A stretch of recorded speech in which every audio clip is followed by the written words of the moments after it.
Le médecin a appelé. Votre mari a été emmené à l'hôpital. Quand je suis arrivé, le mari de ma sœur était déjà là, pâle.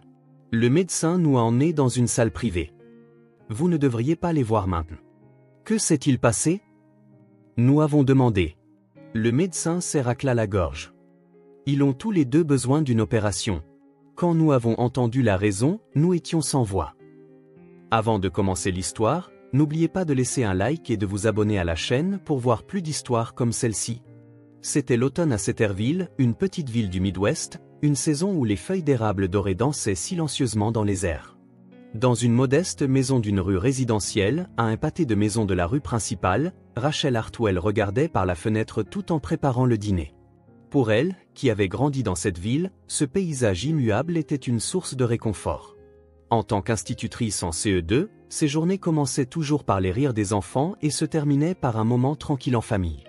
Son mari, David, avec qui elle était mariée depuis 3 ans, travaillait comme commercial dans la compagnie d'assurance locale.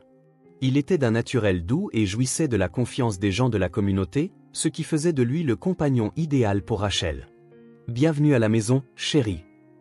Le bruit de la porte d'entrée qui s'ouvre fut suivi par la voix de David. Comme toujours, il portait son costume de travail et arborait une expression fatiguée, mais il adressa un sourire chaleureux à sa femme. « Comment s'est passée ta journée ?» demanda Rachel en se retournant pour embrasser la joue de son mari. « Plutôt bien » répondit David en enlevant sa veste. « Je dois rendre visite à un nouveau client demain, alors je suis un peu nerveux. Je suis sûr que tout ira bien. Tu vas certainement réussir. » Ces conversations banales étaient les moments les plus précieux pour Rachel. Depuis le début de leur mariage, le couple avait pris l'habitude de toujours dîner ensemble et de discuter de leurs journées respectives. Le week-end, il y avait un autre plaisir, passer du temps à 4 avec la sœur de Rachel, Jessica, et son mari, Mark. Jessica tenait un salon de beauté dans le centre-ville. 3 ans plus tôt, juste après le mariage de Rachel, Jessica avait également épousé Mark, un ouvrier du bâtiment, et le lien entre les 4 s'était approfondi. « Et si on faisait un barbecue ce samedi ?» appela Jessica un jeudi soir. Sa voix joyeuse remontait toujours le moral de Rachel. « C'est une excellente idée. Je pense que David serait ravi aussi. » Mark a dit qu'il avait hâte aussi. David et Mark sont devenus vraiment proches ces derniers temps, n'est-ce pas? En effet, la relation entre les deux beaux-frères s'était remarquablement approfondie au cours des derniers mois. Pouvez-vous imaginer gagner 10 000 $ par mois uniquement grâce à YouTube, le tout depuis chez vous? C'est exactement ce que j'ai fait avec Eddie Stories. Sans visage, sans voix. Consultez le lien dans la description si vous êtes curieux. Au début de leur mariage, ils n'avaient échangé que des politesses, mais ils étaient maintenant devenus comme de vrais frères. Le samedi après-midi, les 4 profitaient d'un barbecue dans le jardin. David et Mark grillaient la viande tout en s'enthousiasmant, parlant de travail et de passe-temps. Mark, de carrure robuste, possédait de vastes connaissances pratiques grâce à son expérience sur les chantiers. « On essaie un nouveau coin de pêche vendredi prochain », suggéra Mark à David. « Ça me va. Ça fait un moment qu'on n'a pas eu le temps de parler entre hommes. » Rachel et Jessica préparaient la salade à table, écoutant la conversation de leur mari avec des sourires attendris. « L'amitié masculine, c'est merveilleux, n'est-ce pas ?» dit Jessica à sa sœur. « Oui. Je suis heureuse que David soit devenu si proche de Mark. » Les week-ends suivants, les sorties des 2 hommes se multiplièrent. Pas seulement la pêche, mais aussi le golf et des verres au bar sportif local. Les raisons variaient. Rachel se sentit un peu seule au début, mais elle comprenait l'importance pour chaque conjoint d'avoir du temps pour soi. « Les hommes ont aussi besoin de leur temps ensemble », répondit Rachel un jour que David lui expliquait ses plans pour le week-end. « Merci, Rachel. Ça m'aide vraiment que tu comprennes, » dit David en serrant la main de sa femme avec gratitude. En fait, à mesure que les sorties de son mari augmentaient, Rachel et Jessica commencèrent à profiter de leur temps ensemble en tant que sœurs. Elles allaient au cinéma, faisaient du shopping et savouraient leur temps seules pour la première fois depuis longtemps. « Nous devrions aussi profiter davantage de notre temps libre », dit Jessica en montrant une nouvelle robe qu'elle avait achetée. Rachel aimait cette nouvelle dynamique familiale. Chacun des 4 avait sa propre personnalité, mais ils se soutenaient mutuellement en cas de besoin. Elle croyait que c'était la manière idéale pour une famille de fonctionner. Au sein de la petite communauté de Cedarville, le lien entre les familles Hartwell et Brown était envié par leur entourage. Que ce soit aux services religieux ou aux événements communautaires, les 4 agissaient toujours ensemble, ressemblant à une seule grande famille. Alors que la fin d'octobre approchait, Rachel commença à remarquer de subtils changements dans les habitudes de son mari. Les sorties de David et Mark s'étaient étendues au-delà des week-ends, aux soirs de semaine. « Je revois Mark ce soir », dit David en se levant après le dîner du mercredi. « Encore ? Tu es sorti hier aussi ?» répondit Rachel sans se retourner, tout en faisant la vaisselle. Sa voix trahissait une pointe de perplexité. Il a des sujets professionnels dont il doit discuter. Apparemment, l'entreprise de construction de Mark envisage de revoir ses assurances. David posa la main sur l'épaule de sa femme et expliqua doucement. « Je vois. Alors je suppose qu'on n'y peut rien. » Rachel sourit, mais au fond de son cœur, elle ressentait une anxiété inexplicable. En 3 ans de mariage, David n'était jamais sorti aussi fréquemment le soir. Le lendemain après-midi, Rachel discutait avec sa collègue Margaret dans la salle des professeurs. Enseignante chevronnée d'une 50aine d'années, elle avait la capacité de détecter les changements subtils dans les relations humaines grâce à ses années d'expérience. « Tu as l'air fatigué ces derniers temps. Tout va bien ?» demanda Margaret tout en vérifiant des bulletins de notes. « Oui, je vais bien. C'est juste que David a été très occupé récemment, alors il passe moins de temps à la maison. Les hommes passent par des phases comme ça. Quand ils sont stressés par le travail, ils apprécient le temps passé avec leurs amis. » Les mots de Margaret furent réconfortants pour Rachel. En effet, le travail de David dans la vente d'assurance impliquait constamment la pression de trouver de nouveaux clients. Le temps passé avec son ami Mark était probablement un moyen pour lui d'évacuer le stress.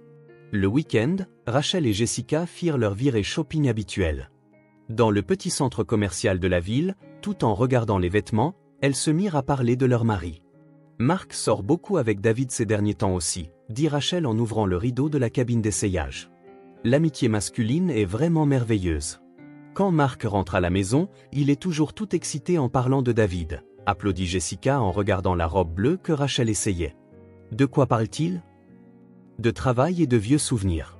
Mark parle rarement de ses amis, alors je suis heureuse qu'il soit devenu proche de David. Les paroles de Jessica étaient sincères et firent prendre conscience à Rachel de l'importance des liens fraternels.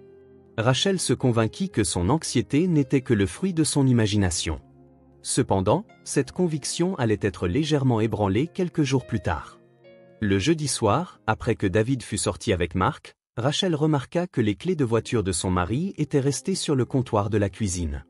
Quand elle sortit, la voiture était garée dans l'allée. « Oh, la voiture de David est là !» murmura Rachel en s'approchant du véhicule. En ouvrant la portière du conducteur, elle trouva les vêtements de travail de Mark sur la banquette arrière. Une combinaison bleue sale et un petit sac contenant des outils y étaient nonchalamment posés. Pourquoi les affaires de Mark sont-elles ici ? Rachel était perplexe. Mark était censé se déplacer avec sa propre voiture. Pourquoi ces vêtements de travail se trouvaient-ils dans la voiture de David ? Le soir suivant, quand David rentra, Rachel demanda nonchalamment. « Hier, les vêtements de travail de Mark étaient dans ta voiture. » « Ah, ça, » dit David en se retournant tout en préparant du café. « La voiture de Mark est tombée en panne, alors je suis passé le prendre cette semaine. Comme nous sortons souvent directement du chantier, il garde ses vêtements de rechange dans la voiture. » L'explication était logique et Rachel fut satisfaite. Cependant, une petite question subsistait dans un coin de son esprit. Le chantier de Mark se trouvait à l'opposé de la ville et assez loin de la compagnie d'assurance de David. Passer le prendre chaque jour devait demander un temps et des efforts considérables. En novembre, leurs moments à 4 diminuèrent par rapport à avant. Les barbecues du week-end devinrent mensuels, et les 2 hommes étaient sortis presque tous les soirs de la semaine. Rachel et Jessica commencèrent à passer plus de temps ensemble, juste toutes les deux. « On passe plus de temps ensemble ces derniers temps », dit Rachel un vendredi soir en regardant un film chez Jessica. « C'est vrai. Mais c'est amusant à sa manière. On peut profiter de notre temps en tant que sœurs, comme avant, » répondit Jessica en mangeant du popcorn. Son expression était radieuse et elle ne semblait pas du tout se soucier des sorties de son mari. « Est-ce que ça ne t'inquiète pas que Mark sorte si souvent ?» demanda Rachel prudemment. « Pourquoi devrais-je m'inquiéter ? Mark est travailleur et honnête. Avoir du temps avec ses amis l'aide aussi à rester calme à la maison. » La réponse de Jessica illustrait pour Rachel l'attitude idéale d'une épouse. En effet, une confiance absolue en son mari était probablement le fondement d'un mariage sain. Cependant, la 2e semaine de novembre, Rachel allait avoir un autre doute. Le samedi matin, David dit qu'il allait à la pêche avec Mark et partit. Toutefois, l'après-midi, en rencontrant un collègue de Marc au supermarché, elle apprit un fait inattendu. J'ai entendu dire que Marc est allé faire du shopping dans la ville voisine avec sa femme aujourd'hui, lui dit Tom, qui travaillait sur le chantier. Quoi? Mais il était censé aller à la pêche avec mon mari. C'est étrange. J'ai vu Marc partir en voiture avec Jessica ce matin. Rachel était confuse. David avait clairement dit qu'il allait à la pêche avec Marc, mais Marc était à un autre endroit avec sa femme. De retour à la maison, Rachel appela précipitamment Jessica. Tu es sortie avec Marc aujourd'hui? Oui, nous regardons des magasins de meubles dans la ville voisine. Pourquoi? David a dit qu'il était allé à la pêche avec Marc. De l'autre côté du fil, elle pouvait sentir la confusion de Jessica. C'est bizarre. Marc est avec moi depuis ce matin. Il est juste à côté de moi en ce moment. Rachel fut envahie par un profond désarroi. Où diable David était-il allé? Et pourquoi avait-il menti sur ses plans avec Marc? Le soir, quand David rentra, il raconta en détail ses résultats de pêche. Cependant, Rachel ne pouvait pas l'écouter d'un cœur pur. À quelle rivière êtes-vous allé? Mill Creek. L'endroit habituel. Est-ce que Marc a attrapé du poisson? Oui, il est meilleur que moi. Il a attrapé 2 gros achigans. L'histoire de David était spécifique, comme s'il l'avait réellement vécue. Cependant, Rachel savait pertinemment que Marc avait fait du lèche-vitrine avec sa femme ce jour-là. Cette nuit-là, Rachel ne put dormir. Elle essaya de trouver des raisons aux mensonges de son mari, mais aucune explication ne semblait satisfaisante. Peut-être David était-il allé pêcher seul, et le plan avec Marc n'était qu'un prétexte. Mais même cela semblait suffisamment étrange. La 3e semaine de novembre, Rachel commença à observer plus attentivement le comportement de son mari. David sortait toujours les soirs de semaine, disant qu'il rencontrait Marc. Cependant, lorsque Rachel vérifiait auprès de Jessica, Marc était souvent à la maison. Marc passe plus de temps à la maison ces derniers temps, dit Jessica nonchalamment un jour. Vraiment? David dit qu'il voit Marc tous les soirs. C'est étrange. Marc rentre tôt récemment. Hier encore, il était à la maison à 20h. Rachel sentit comme si une lourde pierre était tombée dans sa poitrine. La première semaine de décembre, Rachel prit une décision. Elle devait découvrir la vérité sur le comportement de son mari. Cependant, demander directement pourrait causer de sérieuses fissures dans leur mariage. C'est alors qu'un événement inattendu se produisit. Un après-midi, Rachel enseignait l'arithmétique à sa classe de CE2. Alors qu'elle écrivait une explication sur les fractions au tableau noir, un appel d'urgence retentit de la salle des professeurs. Mademoiselle Hartwell, appel téléphonique urgent. À la voix de l'interphone de l'école, Rachel s'arrêta un instant. Les appels d'urgence pendant les cours étaient rares. Tout le monde, s'il vous plaît, travaillez sur ce problème.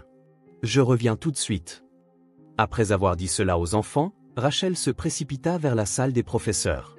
En décrochant le combiné, elle entendit une voix de femme inconnue. Est-ce que je parle à Madame Hartwell? Ici le service des urgences de l'hôpital Saint-Marie. Le cœur de Rachel se mit à battre violemment. Oui, c'est bien moi. Votre mari, David Hartwell, a été transporté en ambulance. Veuillez venir à l'hôpital immédiatement. Qu'est-il arrivé? Est-ce qu'il va bien? La voix de Rachel tremblait. Nous vous expliquerons les détails à votre arrivée. Veuillez venir aussi vite que possible. Lorsque l'appel se termina, Rachel resta là un moment. Margaret s'approcha avec une expression inquiète. Qu'est-ce qui ne va pas? Tu es toute pâle. David a été transporté à l'hôpital. Je dois y aller immédiatement. C'est d'accord. Je surveillerai la classe. Conduis prudemment. Rachel attrapa précipitamment ses clés de voiture et se dirigea vers l'hôpital Saint-Marie. En conduisant, diverses possibilités lui traversèrent l'esprit. Un accident de la circulation? Une crise cardiaque? Qu'aurait-il pu arriver à son mari de 35 ans? Après s'être garé sur le parking de l'hôpital, Rachel se précipita à l'accueil des urgences. Mon mari, David Hartwell, a été admis et j'ai reçu un appel. Vous êtes Madame Hartwell. Veuillez attendre ici. Un médecin vous parlera sous peu. L'infirmière de l'accueil conduisit Rachel à la salle d'attente. Ce qu'elle y vit fut un spectacle inattendu. Marc était assis sur une chaise, le visage blême, se tenant la tête à 2 mains. « Marc, qu'est-ce que tu fais ici ?» s'écria Rachel, surprise. Quand Marc leva les yeux, il avait une expression comme s'il avait vu un fantôme. « Rachel, on t'a appelé aussi ?» « Bien sûr. David a été admis, n'est-ce pas? Pourquoi es-tu ici? Étiez-vous ensemble? Marc ne put répondre et se reprit la tête entre les mains. À ce moment, un médecin d'âge mûr en blouse blanche apparut. Madame Hartwell et Madame Brown. Je suis Madame Hartwell. Madame Brown? Rachel était confuse. Pourquoi le médecin cherchait-il Jessica? Je m'excuse. Nous devons vous parler de vos deux maris. Parlons dans une pièce privée. Le médecin conduisit Rachel et Marc dans une petite salle de consultation. Quand Marc se leva, il était chancelant. Où est Jessica? Ma sœur n'est pas encore arrivée? Demanda Rachel. Nous avons également contacté Madame Brown. Elle devrait arriver sous peu. Quand ils entrèrent dans la salle de consultation, le médecin leur recommanda de s'asseoir. Rachel et Marc s'assirent à des places légèrement éloignées l'une de l'autre. D'abord, laissez-moi vous parler de l'état de vos deux maris. L'expression du médecin était sérieuse. David et Marc sont actuellement en chirurgie. En chirurgie? S'étonna Rachel. Marc leva également les yeux et fixa le médecin. Pour l'instant, vous ne pouvez pas leur rendre visite. Vous devrez attendre que l'opération soit terminée. Quel genre de chirurgie? Qu'est-il arrivé? La voix de Rachel devenait progressivement plus forte. Le médecin s'éclaircit la gorge et choisit ses mots avec soin. Ils sont tous les deux dans une situation nécessitant une intervention chirurgicale. À cet instant, la porte de la salle de consultation s'ouvrit et Jessica entra en courant, à bout de souffle. Son visage était également pâle et des larmes perlaient dans ses yeux. Marc, ça va? Qu'est-ce qui s'est passé? Jessica tenta de se précipiter vers son mari, mais Marc détourna le visage. Madame Brown, veuillez vous asseoir aussi. Je vais tout vous expliquer. Le médecin attendit que les trois se calment.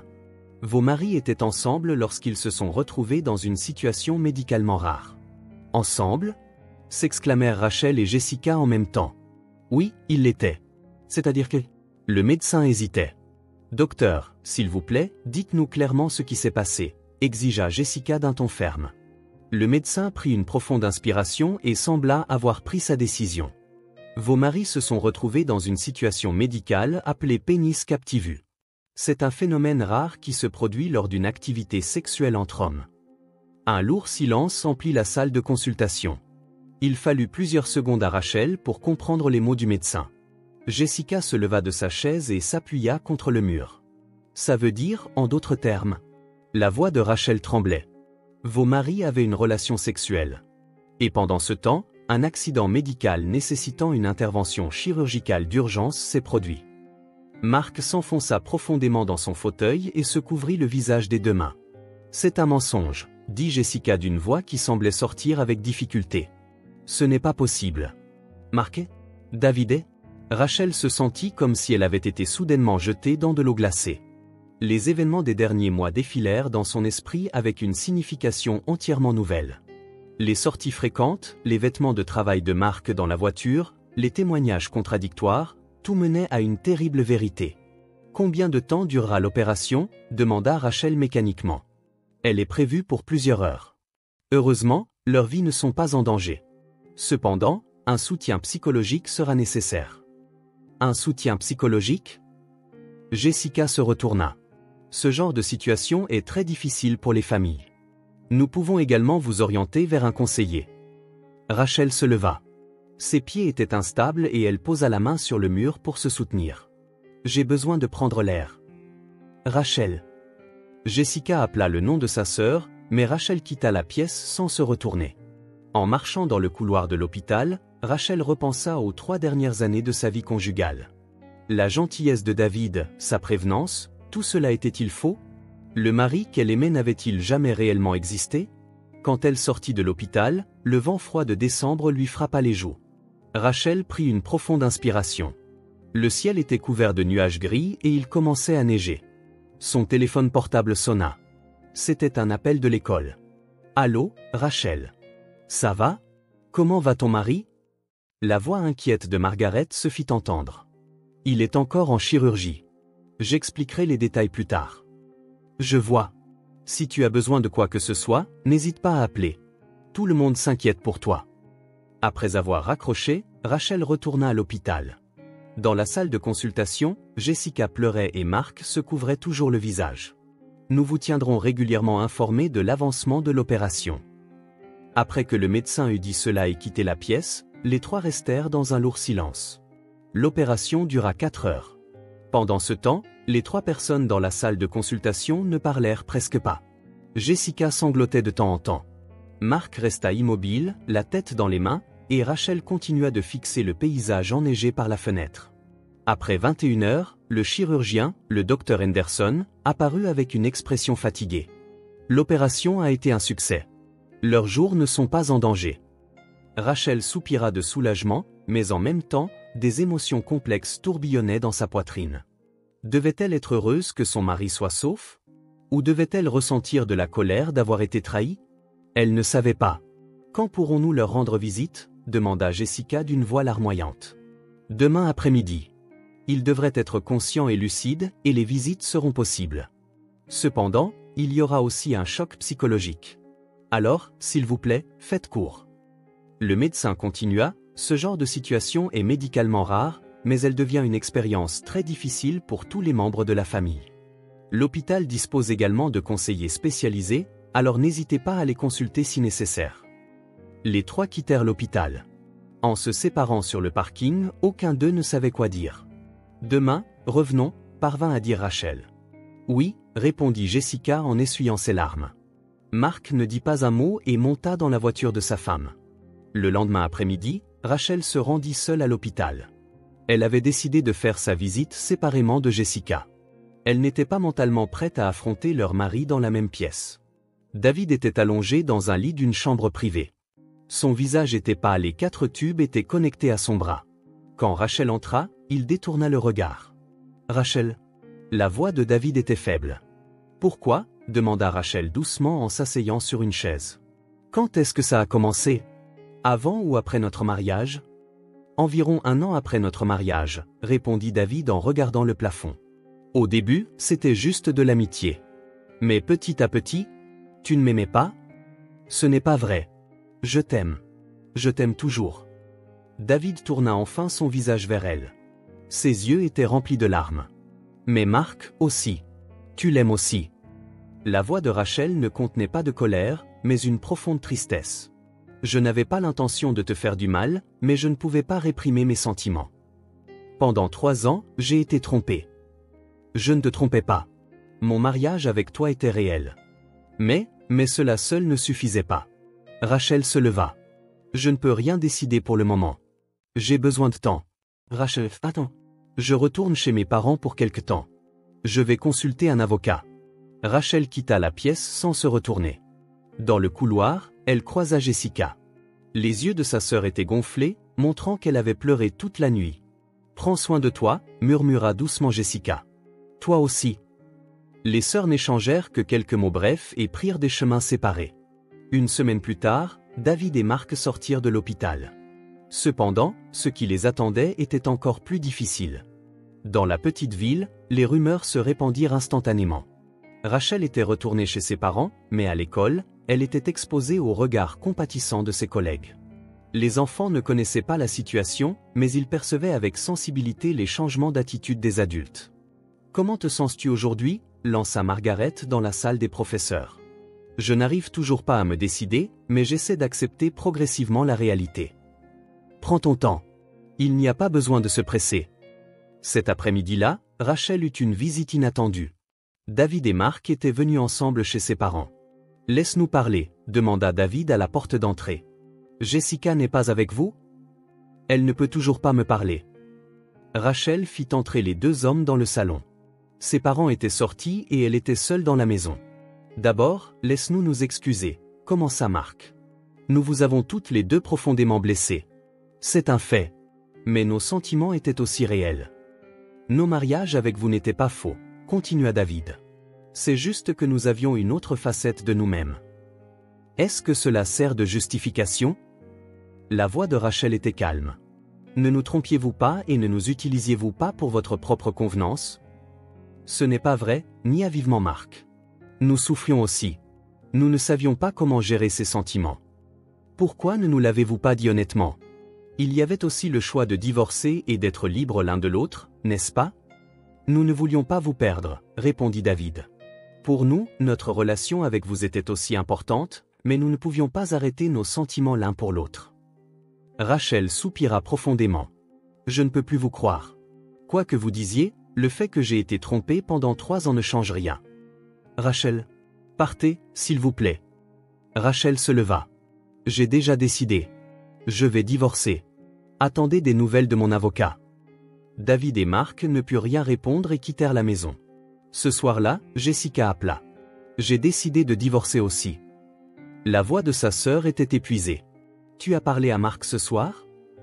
Juste brièvement, mais j'ai réalisé que c'était irréparable. Que vas-tu faire maintenant? Je prévois de continuer le salon de beauté. Mais il pourrait être douloureux de rester dans cette ville. Je ressens la même chose. Les sœurs comprenaient la douleur de l'autre. Mais il y a une bonne chose. Quoi? Que notre lien était réel. Que nous pouvons nous soutenir mutuellement en tant que famille. Rachel pleura. En effet, dans cette situation difficile, son lien avec sa sœur s'était approfondi. 2 mois plus tard, la procédure de divorce était terminée. David et Mark, incapables de supporter les regards des habitants de la ville, avaient décidé de déménager sur la côte ouest. Laisse-moi juste dire une chose pour finir. La veille de son déménagement, David rendit visite à la maison des parents de Rachel. Le temps que j'ai passé avec toi était vraiment précieux pour moi. Au moins ça, ce n'est pas un mensonge. Je le sais, répondit Rachel doucement. Mais cela seul n'était pas suffisant pour nous deux. Je prie pour ton bonheur. Sois heureuse, toi aussi. Ensemble avec Mark, ils échangèrent leur dernier adieu. La colère s'était estompée, mais l'amour avait également disparu en même temps. 6 mois plus tard, Rachel préparait le café du matin dans la cuisine de son propre appartement. Cela faisait 3 mois qu'elle avait quitté la maison de ses parents et s'était installée dans un petit appartement près de l'école. Par la fenêtre, les arbres luxuriants de Ceterville se balançaient dans le vent. David et Mark avaient déménagé sur la côte ouest comme promis, et elle avait entendu des rumeurs selon lesquelles ils commençaient une nouvelle vie à Portland, en Oregon. Elle ne savait pas si les deux vivaient ensemble ou non, mais cela n'avait plus d'importance pour Rachel. Jessica avait d'abord envisagé de quitter la ville, mais avait finalement décidé de rester. Les clientes régulières du salon de beauté lui avaient témoigné un soutien indéfectible, ce qui fut une raison majeure. Les gens nous regarderont peut-être avec curiosité au début, mais avec le temps, leur intérêt se portera sur autre chose, avait dit Jessica à sa sœur au téléphone la semaine dernière. D'ailleurs, il n'y a aucune raison pour nous de fuir, n'est-ce pas? Nous n'avons rien fait de mal. Rachel fut émue par la force de sa sœur. En effet, elle n'avait rien fait de mal. À l'école, le soutien chaleureux de ses collègues se poursuivait. Margaret, en particulier, était devenue comme une seconde mère pour Rachel. Les parents d'élèves continuaient également de la traiter avec la même amabilité qu'auparavant. Mademoiselle Hartwell, pourriez-vous nous accompagner au piano pour la prochaine pièce de théâtre de l'école? Un jour, Sarah, la professeure de musique, l'interpella dans la salle des professeurs. Avant le divorce, on l'appelait Madame Hartwell, mais maintenant, elle était redevenue Mademoiselle Hartwell. Ce changement symbolisait aussi un nouveau mois pour Rachel. Bien sûr, avec plaisir, répondit Rachel avec un sourire. La musique était devenue un grand réconfort pour elle. Elle avait recommencé à jouer du piano, qu'elle avait appris pendant ses années de célibat, et un petit piano numérique était placé dans son appartement. Le week-end, Rachel s'adonnait à de nouveaux passe-temps, du bénévolat à la bibliothèque, une participation au club de jardinage communautaire et un club de lecture mensuel. Elle essayait des choses pour lesquelles elle n'avait pas eu le temps auparavant. Être seule peut être si riche, se murmura Rachel un samedi après-midi en s'occupant d'un parterre de fleurs communautaires. Hélène Miller, une femme de 70 ans travaillant à côté d'elle, sourit. Le mariage est merveilleux, mais votre relation avec vous-même est tout aussi importante. Hélène était une veuve qui avait perdu son mari 3 ans plus tôt. J'étais seule au début, mais maintenant j'ai appris à valoriser mon propre temps. Dans la seconde moitié de la vie, vous devriez consacrer du temps à ce que vous pensez vraiment important. Rachel était en profonde résonance avec les mots d'Hélène. Pour elle, à 32 ans, la vie était encore longue. Désormais, elle voulait vivre selon ses propres valeurs. À la fin de l'été, Rachel reçut une nouvelle surprenante.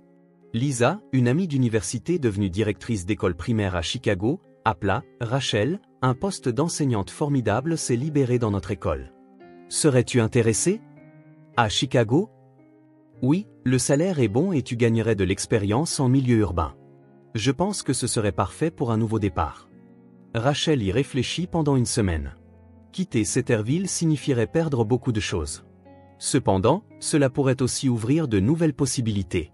Finalement, elle décida de rester où elle était. « Je veux construire un nouveau moi ici », dit-elle à Lisa avec conviction. « Setterville est ma ville natale.